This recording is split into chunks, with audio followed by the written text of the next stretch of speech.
À moins de 40 jours du premier tour, Marine Le Pen s'est confiée sur l'élection présidentielle, en marge de la guerre qui éclate en Ukraine. Si la candidate entend bien que Emmanuel Macron soit dans son rôle de président au vu du contexte actuel, elle rappelle que ce dernier ne s'est toujours pas déclaré et insiste sur le fait qu'il faudra bien à un moment donné qu'il se soumette au débat d'idées.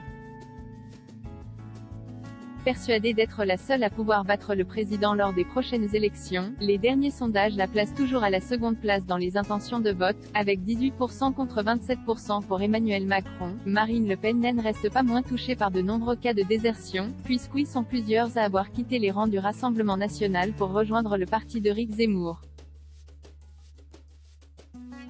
À ce propos, la candidate se dit convaincue que sa nièce, Marion Maréchal, s'affichera bientôt ouvertement avec Reconquête. Il ne s'agit que d'une question de jours selon Marine Le Pen, qui n'a cependant pas reçu la confirmation de la principale intéressée. Ça m'attriste personnellement et ça me plonge dans un abîme de perplexité politiquement. Je suis la seule à pouvoir gagner face à Emmanuel Macron, a lâché la candidate du RN.